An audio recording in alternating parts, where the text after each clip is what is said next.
وَمَنْ أَظْلَمُ مِمَّنْ مَنَعَ مَسَاجِدَ اللَّهِ أَنْ يُذْكَرَ فِيهَا اسْمُهُ وَسَعَى فِي خَرَابِهَا۔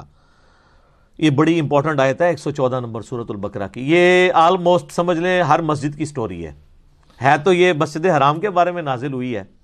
اللہ تعالیٰ فرماتا ہے وَمَنْ أَظْلَمُ مِمَّنْ مَنَعَ مَسَاجِدَ اللَّهِ، اس سے بڑھ کر ظالم کون ہے جو منع کر دے اللہ کی مسجد میں آنے سے، اَن یذکر فیہا اسمہ، کہ اس کا نام یعنی اللہ کا نام ذکر کیا جائے مسجد کے اندر، وسعی فی خرابہا، اور مسجد کی بربادی کا ویرانی کا وہ خواہاں ہو.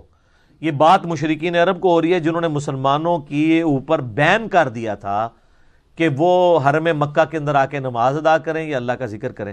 اللہ کہتا ہے کیسے ظالم ہے، ایک طرف یہ چیز فیسلٹی اویل کر رہے ہیں کہ ہم حرم کے متولی ہیں، اور ظلم کی انتہا یہ ہے انہوں نے اوپر ایسے ظلم اپنے اوپر کیا ہوا ہے کہ یہ مسلمانوں کو اللہ کا ذکر کرنے سے مسجد میں روکتے ہیں.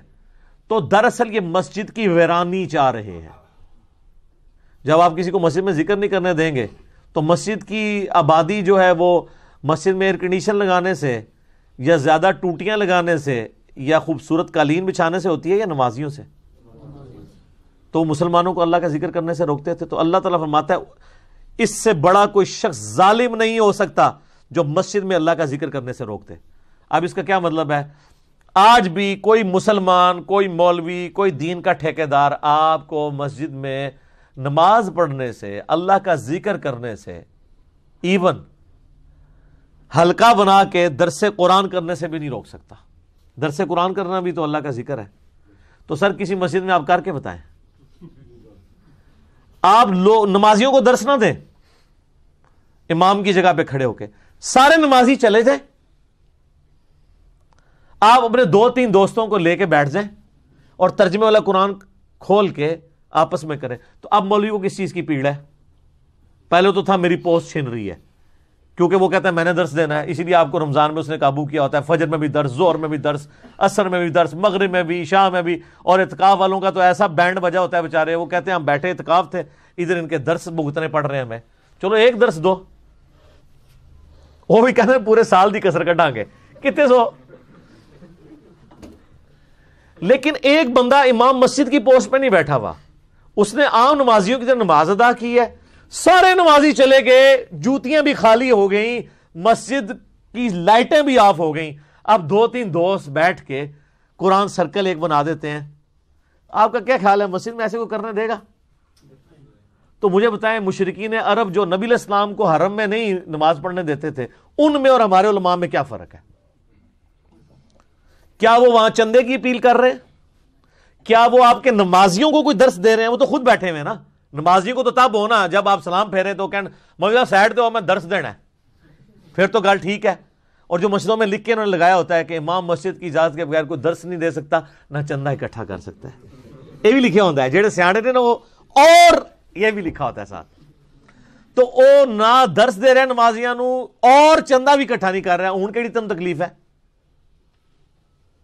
لیکن سر میں آپ کو اس بات کا ایک تلخ پہلو بتاؤں. آپ کسی گرجے میں چلے جائیں، کسی مندر میں چلے جائیں، وہاں اس طرح کوئی کر لے، ایون آپ مسلمان ہیں نا، جا کے کسی مندر میں 3-4 مسلمان دوست بیٹھ کے یا گرجے میں قرآن پڑھیں، آپ کو کوئی نہیں روکے گا. یہ آپ بھی مانتے ہیں کہ ایسا نہیں ہوگا. وہ خوش ہوں گے کہ یار مسلمان آئے ہیں ہمارے ادھر بیٹھے ہوئے. ہو سکتا ہے کوئی 2-4 چیزیں بھی لا کے آپ کے سامنے رکھتے ہیں. اگر آپ کو یقین نہیں آ رہا، آپ یورپ میں پوچھ لیں لوگوں سے، کتنے پادریوں نے مسلمانوں کو گرجے بیچے ہیں کہ یار ہمارے لوگ تو آنا چھوڑ گئے ہیں، سستے داموں لے لو، ہم نے مارکیٹ کے لیے یا کاروبار کے لیے نہیں اس کو بیچنا، چلو تم مسجد بنا لو. یار ایک ریلیجن کی ایک ٹوٹی پوٹی فارم تو ہے ہی ہے نا جو وہ سمجھتے ہیں. لیکن یہاں آپ کر کے دیکھیں تو مجھے بتائیں پھر اسلام کے ساتھ سب سے بڑی دشمنی کون کر رہا ہے؟ اس اسلام کا ٹھیکیدار اور کسٹوڈین یعنی مولوی. اور یہ وہی نیچر ہے. اللہ تعالیٰ فرماتا ہے اس سے بڑا ظالم کوئی نہیں جو مسجد میں اللہ کا ذکر کرنے سے روک دے اور وہ اس کی ویرانی کا خواہاں ہو. اولئک ما کان لہم ان یدخلوها الا خائفین، اور ان کے لیے تو مناسب نہیں تھا مگر یہی کہ یہ خود بھی مسجد حرام میں اللہ کی گھر کے اندر داخل ہوتے ہیں مگر ڈرتے ہوئے. ان کو چاہیے تھا کہ خود بھی خوف خدا کرتے اور دوسروں کو بھی آ کے یہاں پہ عبادت کرنے دیتے اللہ کی. الٹا انہوں نے لوگوں کو روکنا شروع کر دیا. لہم فی الدنیا خزی ولہم فی الآخرۃ عذاب عظیم. ایسے لوگوں کے لیے دنیا کی زندگی میں بھی رسوائی ہے اور آخرت کا بہت بڑا عذاب ان کا انتظار کر رہا ہے. یہ نہ سمجھیے گا یہ کوئی ماضی کا کوئی ایک جملہ اور سٹیٹمنٹ ہے. قیامت تک جو بندہ مسجد میں اللہ کا ذکر کرنے سے روکتا ہے ایسا ہی ہے. اور یہ میں آپ کو جو کچھ بتا رہا ہوں نا, میں نے پریکٹیکل بھی ایسا کیا ہوا ہے. جب مجھے کوئی بھی نہیں جانتا تھا, اب تو میرے لیے مشکل ہے, نماز بھی پڑھنے دیتے ہیں تو علماء کی مہربانی ہے. شروع میں 2007-8 میں جب میں نیا ایک تحقیق کرنی شروع کی تو ظاہر ہے گھر میں اتنی کنسنٹریشن نہیں ہوتی, نہ روحانیت ہوتی ہے. بخاری مسلم میں حدیث ہے نا, 7 لوگوں کو اللہ کے عرش کا سایہ نصیب ہوگا قیامت کے دن جب کوئی اور سایہ نہیں ہوگا. ان میں سے ایک شخص وہ ہے جس کا دل ہر وقت مسجد میں اٹکا ہو, اس کو مسجد سے نکلتے ہوئے تکلیف ہو, مسجد میں آتے ہوئے خوشی محسوس ہو. اور صحابہ کرام اور نبی الاسلام کا تو اوڑھنا بچھونا ہی مسجد تھا, آپ کا تو دفتر ہی مسجد کے اندر تھا. تو مسجد میں ایک روحانیت ہوتی ہے. گھر میں بیٹھ کے آپ قرآن پڑھنا چاہیں اتنی کنسنٹریشن سے نہیں پڑھ سکتے, کوئی نہ کوئی پنگا ہو جاتا ہے. لیکن مسجد میں بیٹھے ہوں تو ادھر کا ماحول روحانیت ہی ڈیفرنٹ ہوتی ہے. اس لیے تو مسجد کا کانسیپٹ ہے کہ ایک ایسی جگہ ہو جو مخصوص ہو, جہاں لوگ صاف ستھرے جوتیاں اتار کے جائیں, اس کی صفائی کا اہتمام کریں. آگے یہ آئے گا کہ اللہ تعالیٰ نے پیغمبروں کی ڈیوٹی لگائی ہے کہ کعبے کو صاف رکھنا ہے. سر کعبے کی صفائی اللہ کو اتنی پسند ہے کہ پیغمبروں کو اللہ فرماتے ہیں ہم نے ابراہیم کی ڈیوٹی لگائی کہ مسجد حرام میں اعتکاف کرنے والوں کے لیے اور نماز پڑھنے والوں کے لیے اس مسجد کو صاف رکھو. یہ مسجد کی صفائی کرنا اتنی عظمت والا کام ہے.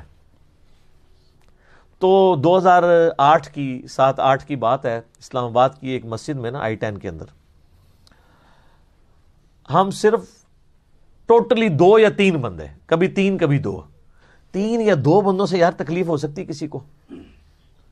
اور یہ آج والا انجینئر محمد علی مرزا نہ سمجھیے گا, آج تو اکیلے کو اس سے بھی تکلیف ہوگی. ہے اس زمانے میں جب میں ایک گمنام آدمی تھا, ایک عام آدمی جس کو کوئی جانتا نہیں کہ اس نے کیا کام ڈالنا ہے آگے جا کے.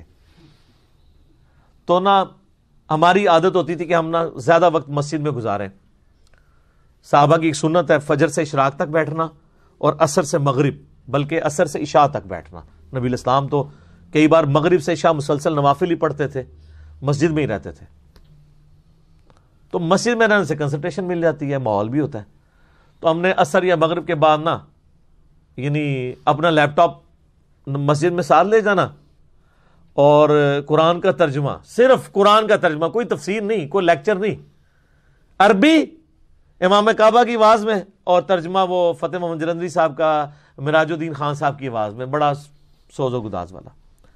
اور ہلکی سی آواز لگائی ہوئی ہے, کوئی نماز بھی نہیں پڑھ رہا. مغرب سے عشاء کون نماز پڑھ رہا ہوتا ہے؟ مغرب تو لوگ پڑھ کے چلے جاتے ہیں, تقریباً 20 منٹ کے بعد مسجد ویران ہوتی ہے آلموسٹ, جب تک کہ اذان عشاء کی نہ شروع ہو جائیں. اس ٹائم کو مسجد میں آتے نہیں, کوئی مغرب کا ٹرینڈ ہے کہ لوگ جلدی پڑھتے ہیں مغرب. اور پھر اتنی بڑی مسجد کے کونے میں بیٹھ کے لیپ ٹاپ کے اوپر بس اتنی آواز کے 2 بندے سن سکے. 2 یا 3 دن مولوی نے برداشت کیا. اس کے بعد اس نے کہا کیا پروگرام ہے تھوڑا,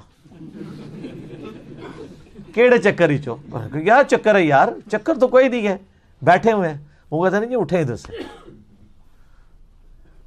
اچھا, اور میں آپ کو وثوق سے کہتا ہوں, اگر میں قرآن ترجمے سے نہ سن رہا ہوتا, قرآن نہ پڑھ رہا ہوتا, ویسے 2 بندے روزانہ مغرب سے عشاء بیٹھ کے گپے مارتے رہے نا مسجد کے اندر, درس و تدریس نہ کریں, یہ جو قرآن میں ہے نا کہ اللہ کا ذکر سے روکیں گے, یہ ویسے بیٹھ کے گپے مارتے رہے, کسی نے اللہ کے فضل سے آپ کو نہیں تنگ کرنا. ان کو تکلیف اس وقت شروع ہونی ہے جب آپ نے اللہ کا ذکر شروع کرنا ہے. تو مجھے بتائیں, یہ جو مساجد کے کسٹوڈین ہیں, یہ پھر رحمان کے ایجنٹ بنے ہوئے ہیں یا شیطان کے ایجنٹ بنے ہوئے ہیں؟ تو اگر یہ کوئی سمجھتا ہے, یہاں 100 کے قریب لوگ بیٹھے ہیں اور ہزاروں لوگ ویڈیوز دیکھتے ہیں, اگر کوئی سمجھتا ہے نا یہ ساری تھیوریٹیکل باتیں, سر کام کر کے ویکھو اپنی مسجد, رزلٹ نہ آئے تو منو آگے پھاڑ لینا. یہ دعوے نہیں ہے, یہ دلیل آپ خود چیک کر سکتے ہیں. جاؤ آج کرو, ہاں 2-3 دن ذرا تلاوت لا کے, تسی یہ موبائل فون دے نا لا کے بیٹھو, ہیڈ فون پہ نہیں لگانی. ہیڈ فون کو تو ان کو نہیں ہوگا نا مسئلہ. تھوڑی سی آواز نکال کے نا قرآن کا ترجمہ لگا دیں گے مسجد کے اندر، میں دیکھتا ہوں آپ ایک یا دو دوست بیٹھ جائیں، پھر دیکھیں آپ کے ساتھ کیا کرتے ہیں۔ یہ تو پھر اللہ نے بتا دیا ان کے لیے کہ دنیا میں ان کے لیے رسوائی ہے، وہ تو بالکل ہمیں نظر آ رہی ہے۔ دنیا میں اگر سب سے زیادہ کوئی رسوائی دیکھ رہا ہے تو یہی طبقہ دیکھ رہا ہے، اور ابھی آخرت کا بہت بڑا عذاب ان کے لیے باقی ہے۔ اللہم اجرنا من النار، آمین۔